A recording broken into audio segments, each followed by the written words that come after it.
सही सही सही है। सही है।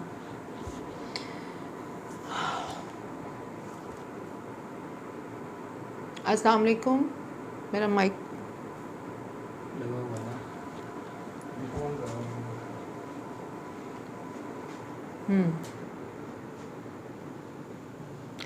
गुड मॉर्निंग एंड अस्सलाम वालेकुम। आज का जो टॉपिक है that has been highly asked, fat के ऊपर बात करने के ऊपर मुझे रिक्वेस्ट की गई है दोबारा से। फ़ैट एक एपिडेमिक है, हर घर का, हर मोहल्ले का, पूरी दुनिया का मसला है। इस वक्त सबसे ज़्यादा रिसर्च इसी के ऊपर हो रही है। फ़ैट के लिए जो कंपैरेटिव एनालिसिस है मेरा, बिकॉज़ जब मैंने क्लिनिक स्टार्ट किया तो I had to go through a research process के मुझे कौन सी मोडालिटीज़ और कौन से प्रोसीजर्स हैं जो मुझे अपने क्लिनिक के लिए रखने हैं। And every procedure has a different investment. तो मैंने इसके ऊपर ऑलमोस्ट 2 साल की एक इन्वेस्टिगेशन ख़ुद कंडक्ट की by trying different therapies on me and my friends and my colleagues and asking them to get different therapies to my family members. Whatever जौन सी चीज़ें मौजूद हैं फ़ैट के लिए इस वक्त, वो हैं liposuction. We can you know get the fat reduction done through liposuction, fat loss through cavitation therapy, fat loss through slimming drips and fat loss through freezing therapy जिसे हम cryo freezing भी कहते हैं, then fat loss through some warm laser भी है इस वक्त, and the final and last is the fat dissolving injection which is a targeted therapy for a targeted area. तो आज की वीडियो जो है वो टारगेटेड है on a comparative analysis with all due respect for everyone. जैसे हर doctor का अपना एक ओपिनियन होता है, मेरा अपना एक ओपिनियन है due to my experience, my research and my analysis, और जो स्टडी मैंने खुद कंडक्ट की है, टेकिंग पेशेंट्स का रिव्यू, क्लाइंट्स का रिव्यू। तो अगर मेरा ओपिनियन किसी और डॉक्टर या किसी और क्लाइंट या किसी के साथ मतलब डायरेक्टली ऑफेंडिंग है उनके लिए, तो मेरी प्रायर अपॉलॉजीज़ हैं, क्योंकि आई थिंक जो मेरा अपना एक्सपीरियंस है वो मैं डेफिनेटली शेयर करने का हक़ रखती हूँ। और मेरा एक्सपीरियंस, अब मैं टू द पॉइंट बात शुरू करती हूँ।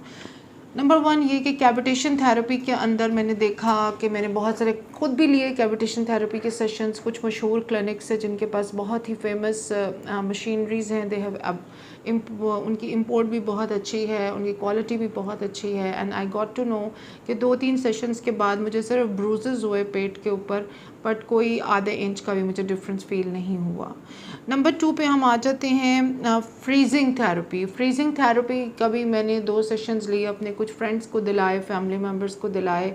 8-8, 9-9 सेशंस लेने के बावजूद बहुत सारे लोगों ने यही रिपोर्ट किया कि इसका कोई सिग्निफिकेंट उनको ऐसा अफेक्ट नहीं नज़र आया कि I should go for investment in this area. Number 3 आ जाता है fat loss through the slimming drips. Slimming drips एक अच्छा ऑप्शन है। स्लिमिंग ड्रिप्स के अंदर मैं पसंद करती हूँ उन एरियाज़ के लिए कि आप जो हैं जब बड़े बड़े फ़ैट के चंक्स उतार लेते हैं, यानी टमी हो गया, मफ़िन टॉप हो गया, आपका बैक से ब्रा फैट है, या फेस और नेक का फ़ैट, ऊपर बाजुओं का फ़ैट, तो उसके बाद this is a better option कि आप पहले फ़ैट डिज़ोल्विंग से या किसी भी प्रोसीजर दूसरे से जिस पे आप सेटिस्फाइड हैं, मैं फ़ैट डिज़ोल्विंग वाला रिकमेंड करती हूँ। और फिर आप स्लिमिंग ड्रिप्स के ज़रिए से मैं उनको ओवरऑल बॉडी को टोन डाउन करते हैं, क्योंकि स्लिमिंग ड्रिप्स के अंदर कोई ऐसा एलिमेंट मौजूद नहीं है जो आपकी आगे की स्किन को पीछे की स्किन के साथ चिपका दे। जबकि फ़ैट डिज़ोल्विंग इंजेक्शंस में हमारे पास एक ऑप्शन, एक ऐसा इंग्रेडिएंट है उसके केमिकल कॉम्पोजिशन के अंदर जो कि उसको डिफ्रेंशिएट करता है फ्रॉम ऑल अदर मोडेलिटीज़, यानी बाकी सब किसी और भी तरीके में हमारे पास ये ऑप्शन मौजूद नहीं है कि वो इंजेक्शन देने से, या लाइपोसक्शन में भी हमें अलहदा से टमी टक करवानी पड़ती है तो ही स्किन पीछे चिपकती है, और उसके चिपकने की भी यानी कैपेसिटी जो होती है वो उतनी टाइट नहीं है जितनी मैंने फ़ैट लॉस इंजेक्शन या फ़ैट डिज़ोल्विंग इंजेक्शन से देखी है। तो स्लिमिंग ड्रिप्स से अगर आप मैसिवली 30 या 40 या 50 केजी वेट लूज़ करके, मेरे पास क्लाइंट्स आते हैं कहीं से, कराची, हैदराबाद या बाहर दूसरे शहरों से, तो what has happened is this कि उनकी स्किन जो है वो लटक गई है सामने से, उसमें झुर्रियाँ पड़ गई हैं थाइज़ में। आप किसी भी एरिया से 50, 60 या 30 या 20 किलो फ़ैट निकाल देते हैं, चाहे आप डाइट से लूज़ करें, चाहे आप जिम से लूज़ करें, चाहे आप एक्सेसिव कैलोरी डेफिशिएंट डाइट से लूज़ करें, तो आपको जैसे झुर्रियाँ पड़ती हैं वो उसके अंदर झुर्रियाँ पड़ गई हैं लोगों को। तो इसलिए मेरा जो एक तरीका अपना होता है वो ये होता है कि you have to be very smart for choosing a client, कि उसकी आपने पहले स्लिमिंग ड्रिप लगानी है या पहले फ़ैट डिज़ोल्विंग लगाना है या आपने उसके साथ क्या करना है। अदरवाइज़ एस्थेटिक्स का भी कोई फ़ायदा नहीं है। एज एन एस्थेटिशियन आपका बेसिक गोल और बेसिक रोल यही है कि आप जो है वो क्लाइंट को एक प्रॉपर शेप और एक टोन्ड आउट बॉडी और एक उनको एक ऐसी लुक दें जिसके लिए वो बेसिकली आपके पास आए हुए होते हैं। क्लाइंट जो है वो बुनियादी तौर पे अपने मसले लेके सिर्फ आपके पास नहीं आते। क्लाइंट्स की एक कि हमें बाज़-औक़ात नहीं, हमेशा मुझे साथ थोड़ी सी ग्रूमिंग भी करनी पड़ती है, उनको समझाना पड़ता है, उनका एक लाइफ़स्टाइल सेट करना पड़ता है, उनका पहनने ओढ़ने का स्टाइल भी हम डिस्कस करते हैं, उनका हेयर स्टाइल, हेयर कलर, ये सब चीज़ें उनके साथ बहुत ओपनली डिस्कस होती हैं। तब कहीं जाके जो डिज़ायर्ड उनके जहन में एक रिज़ल्ट होता है कि हम ऐसे लगना चाहते हैं, वो पिक्चर कंप्लीट होती है। So choosing the right client for the right procedure is very important. Number 2, the product is very important. अब मैं लास्ट जो एक ऑप्शन है as compare to fat dissolving injection, वो है लाइपोसक्शन। लाइपोसक्शन एक बहुत अच्छा प्रोसीजर है, बट अनफॉर्चुनेटली प्रॉबली शायद मेरा क्लिनिक में मेरा जो एक्सपीरियंस अभी तक रहा है उसमें शायद मेरे पास सिर्फ जो फ्लॉड केसेस हैं या जो फेलियर केसेस हैं वो रिपोर्ट हुए हैं, ये एक वजह हो सकती है। और दूसरी बात ये है कि हो सकता है कि लोगों ने थोड़े से पैसे बचाने के लिए कोई अच्छे सर्जन्स का इंतखाब ना किया हो या अच्छे हॉस्पिटल का सेटअप का इंतखाब ना किया हो, whatever, I don't know the main reason. But मेरे पास जो भी लोग अभी तक रिपोर्ट हुए हैं उन्होंने मुझे जिस किस्म के वूंड्स दिखाए हैं पेट के ऊपर, एक्सीजन और इंसीजन और जहाँ से एंटर होता है लाइपोसक्शन का प्रोब और जहाँ से निकलता है, that was not a really good feeling to look at them, and I was not really very happy because अगर मेरी अपनी बेटी, माँ, बहन या मेरा अपना लाइपोसक्शन ऐसे हो कि उसके बाद मैं अपनी टमी खुद देखने के काबिल ना रहूँ, तो मुझे थोड़ा सा मतलब तकलीफ़ होगी। And I felt very bad actually for these clients जिनकी according to them I would like कि मैं किसी दिन उनको यहाँ बुलाऊँ और अगर वो अपना एरिया नहीं भी दिखा सकती तो थोड़ा सा वो आपसे ख़ुद डिस्कस करें, थोड़ा सा ख़ुद शेयर करें अपना एक्सपीरियंस के how did the liposuction went for them. तो कुछ ख़वातीन ने टांगों की थेरेपी कराई है, एक टांग ज़्यादा भारी रह गई है, दूसरी टांग बिल्कुल पतली हो गई है, उसके ऊपर डिफरेंट जगहों पे ब्लू कलर के अभी भी 7 मंथ्स के बाद बहुत बड़े बड़े ब्रूजेस हैं, और एक हिप जो है वो बिल्कुल खाली हो गई है फ़ैट से, दूसरी के अंदर इतना बड़ा डेंट पड़ गया है। And now she is with me कि मैं इन टांगों को बैलेंस करूं और जो उनके हिप है उसमें थ्रेड और फिलर डाल के उन्हें एक शेप दूं।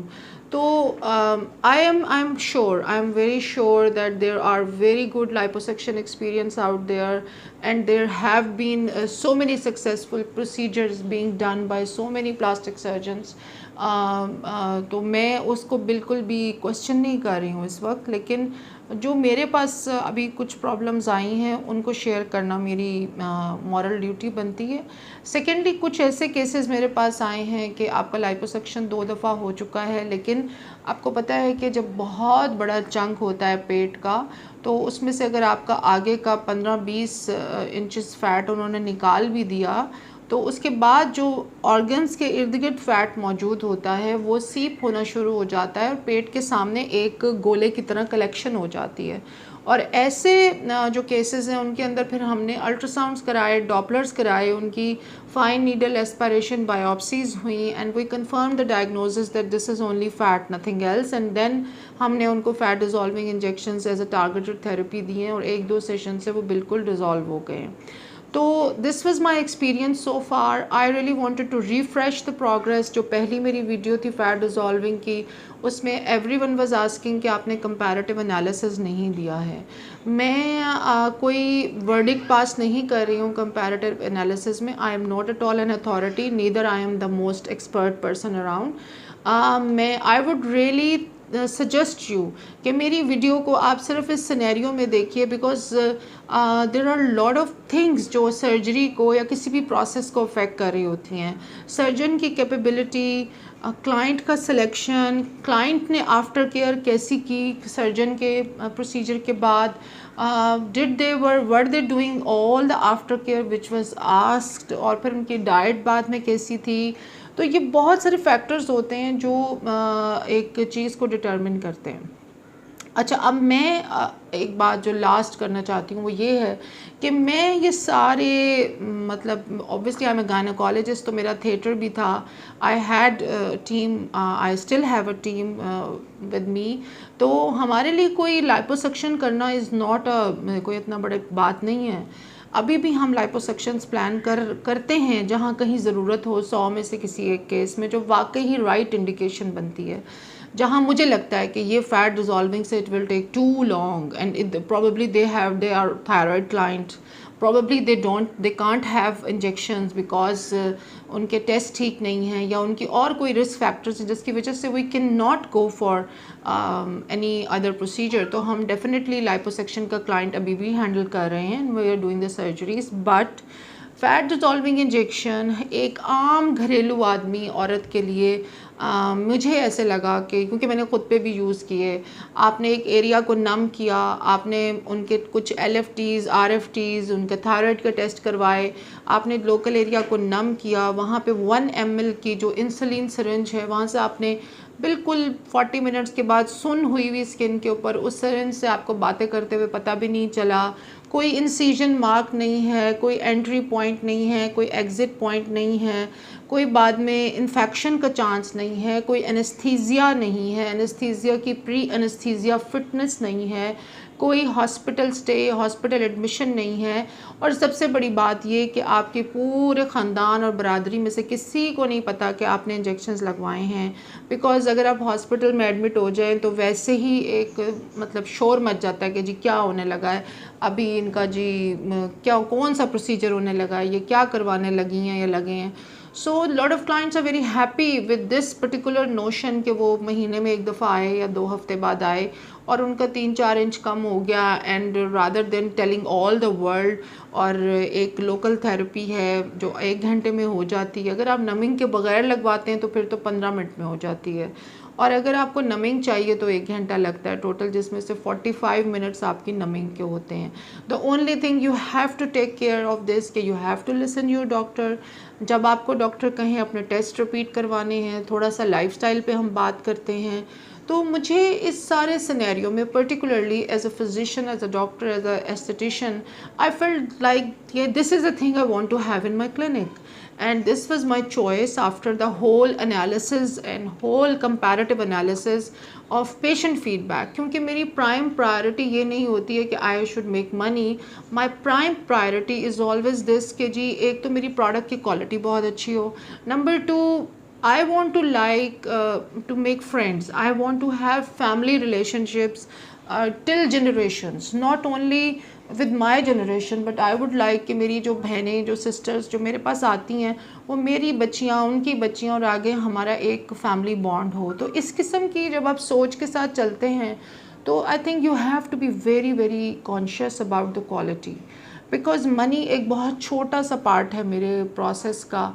आई लाइक कि I actually enjoy when somebody comes back and they hug me and they tell me that you transformed me, you transformed my whole depression of not being able to wear good clothes, not being able to be presentable, not being able to attend my kids' parent-teacher meetings, and not being able to be confident since long times. तो actually में जो मेरा real asset है वो ये bonds हैं। When people come back and उनका depression ख़त्म होता है, when they thrive, when they have their confidence back, when they like to have that kind of vibe of improving themselves, loving themselves and enjoying their kids, giving them compliments, and वही बच्चे जो पहले आपके अपनी mother's को बता रहे हैं कि मामा आपने पेरेंट टीचर मीटिंग पे नहीं आना बिकॉज आप बहुत फ़ैट हैं और बाकी लोगों की मदर्स बहुत स्लिम और स्मार्ट होती हैं. So you know everything starts with a beautiful body, a beautiful skin, and then अगर आपने 500 रुपए की भी शर्ट पहनी आप बहुत अच्छी लगती हैं. So you have to understand that for me this all process is not something commercial. This whole process for me has a very soulful meaning, far beyond the process of running a clinic or making money. And with all the comparative analysis जो मैंने आपके सामने पेश किया है, उसके बाद I felt like कि ये एक ऐसा प्रोसीजर है जिसकी वजह से मैं अपनी बहनों के सामने, अपनी जो सिस्टर्स आती हैं, जो कज़न, जो मेरी जो भी फ्रेंड्स आती हैं, जो मेरे क्लाइंट्स हैं, they're all my family, and I will never be embarrassed in front of them कि मैं उनको रिज़ल्ट नहीं दे सकी. एंड स्टिल टुडे मैं उनको बड़ा ओपनली ये बात कहती हूँ कि अगर आपको कभी रिज़ल्ट ना मिले, please come back and take your money back, because money is not my prime focus. My prime focus is enjoying the process of transformation from a person who is totally depressed and to a person who is totally thriving their life to a next level. I hope this video was very informative for you. I have tried my level best not to use too many medical terminologies. I have tried my level best not to use too many English words. And please send us all your questions and comments in inbox कर दें, direct messaging कर दें, या मेरी team से आप appointment ले लें. एस्थेटिक्स के अंदर फर्स्ट कंसल्टेशन जो है वो हमारी फ्री है. फैट डिज़ोल्विंग इंजेक्शंस के बारे में कुछ क्वेश्चंस बहुत ज़्यादा पूछे जाते हैं. वो ये हैं कि क्या हमें हर इंजेक्शन के लिए अलग से आना पड़ेगा? जी नहीं, आपको एक सेशन में जितने इंजेक्शंस आपकी बॉडी मास इंडेक्स के मुताबिक डोज निकलेगी वो एक दफ़ा लगेंगे और उसके बाद आप 6 to 8 वीक्स के बाद हमारे पास आएंगे. So if you are living in some peripheral area तो आप 2 महीने के बाद आराम से 2 से 3 महीने के बाद आके अपने इंजेक्शंस लगवाइए और चेक करवा लीजिए, और डोज जो है वो हम आपके चेकअप के बाद निकालेंगे.